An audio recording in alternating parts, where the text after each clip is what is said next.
Ngiyanibingelela ndlemnyama eningizimu neAfrika umfuneko njeje oshumayelayo lapha ngifuna sikhulume ngoNkulunkulu oNkulunkulu ongasiwe siphithiphithi uNkulunkulu obheka imininingwane masifunde ngokwencwadi iNumbers numeri 2:9 bonke ababalwayo bekamu lakwaJuda babe yizinkulungwane eziyi186 namakhulu amane ngamabandla abo labo baya kusuka kuqala.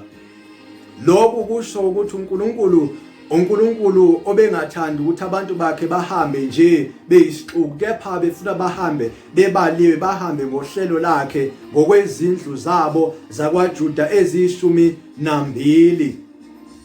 Kulapho ke uma sizwa kwincwadi kaSamuel wesibini chapter 7 verse 23 iBhayibheli lisilandisa khona ukuthi uNkulunkulu wasikhetha lesizwe sakwaIsrael wasikhipha futhi ebukhobokeni ebugqileni eGibhithe esikhiphela ukuba enze udumo, enze igama lakhe udumo ngaso lesi sizwe.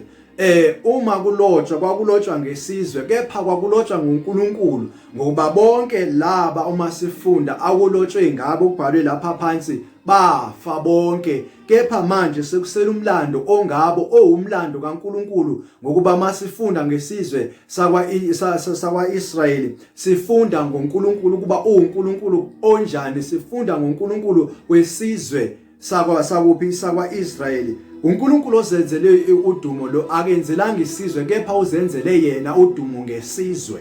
Nako nje ngifuna ukuthi kuvele kubonakale lo nkulunkulu engikhuluma ngaye ke uNkulunkulu owazi imininingwane, wazi wena ngegama lakho, wazi inani lenwele zakho ekhanda lakho, ngokuba uNkulunkulu owazi izinkanyezi phezulu esibhakabhakeni, uzazi ngamagama, nanoma ziyiningi uzazi zonke ngamagama.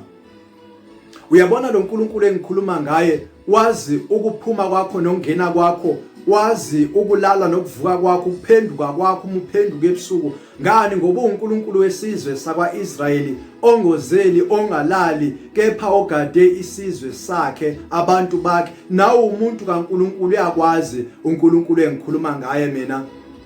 uNkulunkulu elithi izwi malisihlandisa, uNkulunkulu wazi imicabango nenhliziyo zamadodana abantu emhlabeni, ngokuba igama lakhe uElroy, akunanto efihliwe phambi kwakhe, konke kwambuliwe phambi kwakhe lo nkulunkulu esikhuluma ngaye lapha. uNkulunkulu othembisile ukuthi angeze akulahle, ngeke akushiye, uyohlala nawe njalo. uNkulunkulu ugama lakhe lu-Alpha no-Omega, ukuqala nesiphelo siwuyena. Inkinga empilweni zakho uyazazi ukuthi ziqale nini, uziqale kanjani, ziyophela nini, ziyophela kanjani, ngokuba uNkulunkulu wazi isiqalo sempilo yakho nesiphelo sempilo yakho. uNkulunkulu othi unecebo ngempilo yakho, icebo lakhe akusikona ukuthi akubulale, kepha icebo lakho ukuthi akuphumelelise, ukuthi uNkulunkulu akunike ithemba nengomuso. Lo nkulunkulu engikhuluma ngaye uyakwazi konke okuqhubekayo empilweni yakho, yonke into eyenzakalayo uyayazi uNkulunkulu engikhuluma ngaye. Kumele umthembe, ngokuba othembisile lithi izwi unamandla ukufeza lokho athembise ngani, ngoba izwi lakho kumele likhulumile uyaligcwalisa. Akasiyena uNkulunkulu owumuntu, kepha uNkulunkulu ongasiyona indoda lapho engaqamba khona amanga, akawaqamba amanga lo nkulunkulu. Konke akuthembisile uyakwenza. Uma ethe uNkulunkulu uzokubusisa, ngempela lokho kuzokwenzakala, uzokubusisa. Lo nkulunkulu engikhuluma ngaye ake siqhube futhi sizwe malungana naye ukuthi uNkulunkulu lo wenzeni. Uyabona ke mangikutshele kahle ngezindlu zakwaIsrayeli ukuba ubezihlele kanjani. uNkulunkulu kwicala la ngasempumalanga ubebeke khona isizwe sakwaJuda esihamba nesizwe sakwaIsakhari nesizwe sakaZebuloni. Yileso sizwe siyisizwe esingasempumalanga. Kuzothi eningizimu kube isizwe sakwaReuben esihamba nesizwe sakwaSimiyoni nesakwaGadi. Kuzothi entshonalanga ecaleni lasentshonalanga kube isizwe sakwaEfrayim esihamba nesizwe sakwaBenjamini nesizwe sakwa Manase. Kuzothi ke phezulu enyakatho kube isizwe sakwaDeni esihamba nesizwe sakwa-Asha nesizwe sakwabani nesizwe sakwaNefetali. Leyo ke isekle yangaphandle. Kube khona isekle yangaphakathi yabapristi lapho uMoses noAaroni indlu zabo ebezikwicala langasempumalanga zilandela isizwe sakwaJuda. Kuzothi ke eningizimu kube isizwe sabapristi indlu kaKhohati, kube isizwe sabapristi ngasentshonalanga sendlu kaGeshoni, kube isizwe sabapristi sendlu kaMerari ngase enyakatho. Kuzothi phakathi kube itende lokuhlangana, kube umphongolo kaNkulunkulu. Lapho ke bezithi uma zihamba lezi zizwe bekusuka kuqala isizwe sakwaJuda silandelwe abapristi bendlu kaMoses noAaroni. Emveni kwaloko ke kusuka umphongolo. Umusuka umphongolo buhamba nalezi ndlu ezisenyakatho nezindlu eziseningizimu, kulandele isizwe sabapristi isizwe sakwaGeshoni esikwicala langasentshonalanga. Kube sokugcina isizwe sakwaEfrayim sendlu okuyindlu kaJoseph, kube yiso esilandelayo, okhombisa ukuthi uNkulunkulu befuna bahambe ngalelo hlelo, behleliwe uNkulunkulu ngohlelo lakhe. uNkulunkulu ongase uNkulunkulu wesiphithiphithi. Ngani ke? Ngoba uNkulunkulu onake imininingwane, uNkulunkulu wazi yonke imininingwane. Yebo, masiqhubeke. Kukhona isethembiso uNkulunkulu wasenza isizwe sisahlangene siphethwe inkosi eyodwa, uDavide. Wayenza isithembiso kuDavide, wathi kuDavide, ngiyakwenza ukuthi esihlalweni sakho kuhlale kunomuntu ohlele esihlalweni sakho, angeze uswele umuntu oyohlala esihlalweni sakho kuze kube naphakade. Kulapho ke kuthe uma sehambile uDavide seshonile, kwangena indodana yakhe uSolomoni. Indodana yakhe yashona uSolomon isaphethe zonke izizwe zakwaIsrayeli. Kepha kuthe uma kushona uSolomon, wangena indodana yakhe. Emngeneni kwendodana yakhe wawuhlephula uNkulunkulu umbuso, wahlukanisa indlu yakwaJuda yaba yindlu enobukhosi bayo bodwa. Ezinye izizwe zaba yizizwe zakaIsrayeli ezinenkosi eyodwa. Kwaba namakhosi amabini wezizwe zikaNkulunkulu. Njalo uma uzwa kwincwadi yamakhosi kukhulunywa ngenkosi yakwaIsrayeli, kukhulunywa ngenkosi yakwaJuda. Ngani uNkulunkulu? Ngoba efuna ukugcina isethembiso sakhe ukuba uJuda, indlu kaDavide, ihlala inenkosi, lapho kungeze kwasweleka indoda eyawuhlala esihlalweni sikaDavide. Le ndlu yakwaJuda ke yindlu lapho uJesu aphuma khona, aphuma kuyo oyinkosi. Uyabona ke, uma kwakhiwa iJerusalema lakhiwa laba namasango amaningi, kepha isango elibhekene nempumalanga isango lapho ebekungangeni nanoma ubani, kepha bekungena inkosi, ingena kanye unyaka, okuyinkosi yesizwe sakwaJuda. Uma yenza imihlatshelo kuJehova endlini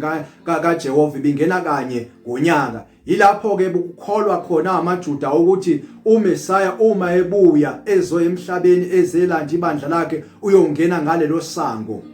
Ngikhuluma nawe nje lelo sango manje umufike eJerusalema balivala abaJuda ngoba bengasafuna ukuthi kungene umuntu. Ngingazi ke noma bevimba ukuza kukaMesaya noma babevimba ukuthi ungasangena umuntu, kepha lelo sango lavalwa kumanje, akusangeni umuntu ngalelo sango. Ngani? Ngoba isizwe sakwaJuda isizwe esikhethekileyo ekwakumele sihlale sinenkosi engenayo, ekwakumele ukuthi uJesu owesizwe sakhona oyinkosi yakwaJuda angene ngalelo sango uma engena endlini kaNkulunkulu engcwele eyowenza umhlatshelo ehlatshelela isizwe sonke. uNkulunkulu ohlelekile. Mangikuphinde lokho, uyakwazi konke okuqhubeka empilweni yakho futhi unecebo ngempilo yakho. Uyabona ke, masibheke futhi eminye imininingwane ecacisa ukuthi uNkulunkulu uyayinaka imininingwane. Incwadi yeExodus 28 sifunda 21, amatshe ayakuba njengamagama abantwana bakwaIsrayeli abe 12 nje ngamagama abo, njengokuqoshwa kwendandatho yilelo nalelo liyakuba negama lesinye sezizwe eziyishumi-12. Lapha bokwenziwa i-effort labapristi obokumele libe amatshe ayishumi-12, ilitshe ngalinye limele isizwe ngasinye kwizizwe zonke zakwaJuda. Itshe ngalinye bokuyitshe elenqabile, itshe elinekhala eyehlukile, libhalwe igama lesizwe sakwaJuda eliseyifubeni zabo abapristi, ngokuba abapristi bebethwele izono zezizwe zabantwana bakwa-Israyeli uma bengena phambi kwesihlalo sikaNkulunkulu. No-Aaron umpristi omkhulu naye ubefakiwe efodini lakhe ukuba kwalotshwa amagama ezizwe zakwa-Israyeli i-6 ngala emahlombeni akhe u-Aaron. Kusho kona ukuthi uNkulunkulu lo uNkulunkulu wemniningwane owethanda ukuthi izinto zenziwe ngohlelo lakhe. Noma ebhala umpostoli uPaul kwincwadi yabaseKorinte ushilo ukuthi umoya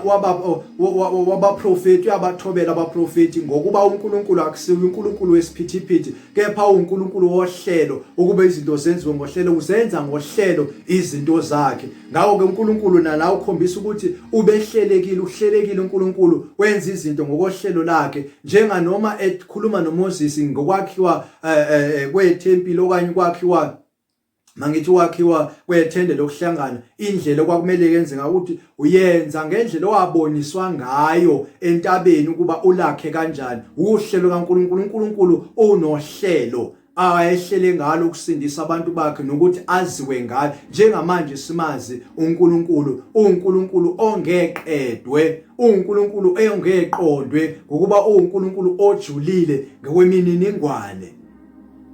Kungekho umuntu futhi ongacebisana noNkulunkulu abonisana noNkulunkulu. uNkulunkulu wenza ngokohlelo lakhe. Masizwe ke ngokaJesu ukuthi uJesu uthini. Sifunda ngokaMathewu 23:37 uthi uJesu, Jerusalema, Jerusalema, wena obulala abaprofeti nokhanda ngamatshe abathunywe kuwe, kukangakhi ngithanda ukubuthela ndawonye abantwana bakho njengesikhukhukazi sibuthela amazinyane aso phasi kwamaphiko aso, kepha anivumanga. Uma uJesu ethi Jerusalema, Jerusalema, usho ukuthi indawo lapho uNkulunkulu wayekhethela ukubabeke khona igama lakhe, ukuba kwaziwe leyo ndawo njengendawo yegama lakhe, lapho izizwe zakwa-Israyeli kumele zihlangane zonke zizokhonza kuJehova, zidumise kuJehova. Yile ndawo lapho kumele zihlangane khona. Kulapho uJesu ebefuna khona ukubahlanganisa ndawonye abantwana bakwa-Israyeli, abasindisa, abafake phasi kwamaphiko akhe.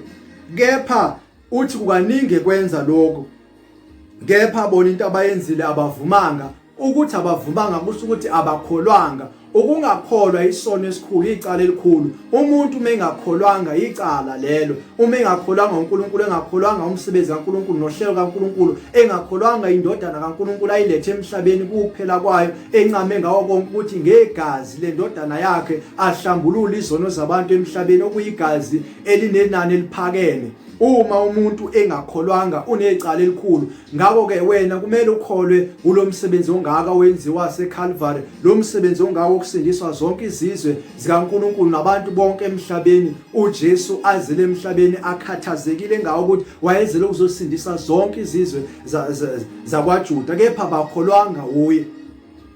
Lapho athi khona, hayi-ke sengiyakushiya incithakalo yofika nabantwana bakho, ngokuba uma ebuya niyongibona mangibuye, ngoba uma ebuya uthi niyothi makabongwe ozegameni lenkosi. Ngani? Ngoba kaloku kuyobe sekwambuliwe konke okungakembulwa ngalesikhathi samanje nokwakungembulwa ngalesa sikhathi. Sekuyisikhathi lapho khona sezambuliwe izinto, nomoya kaNkulunkulu sowukhona emhlabeni, sokumele ukuthi abantu bakholwe. Ngakho-ke uma ukholwa kuJesu, ngiyakuthembisa mntakababa, ukusinda kukhona uma ukholwa, ngoba yonke into iqala ekukholweni. Asikho isono esindlula ukungakholwa. Ungazenza zonke izona, kodwa isona sono esikhulu ukungakholwa. Kepha mawukholiwe, noma ungenza izingakanani izona ezinjani izona, ikhona into ethelelo. Ngani? Ngoba ukholiwe. ukuphila kwethu kuxhomekeke kudiphendeke ukukholwa kwethu. Kumele sikholwe emntaka baba uJesu, sikholwe umsebenzi kaNkulunkulu. Uyakuthanda uNkulunkulu, ufuna ukukusindisa uNkulunkulu. uNkulunkulu akakushiyanga emhlabeni. uNkulunkulu nawe, uNkulunkulu unecebo ngempilo yakho lokukusindisa. Kholwa uyena ukuze uhambelane necebo likaNkulunkulu, wenza intando kaNkulunkulu. uJesu makakubusise, uNkulunkulu makakubusise. Uthando likaNkulunkulu nesihawu nesihe masibe phezulu kwethu sonke siyabantwana bakaNkulunkulu, nomoya wakhe uhlale nathi njalo kuze kube phakade. Amen.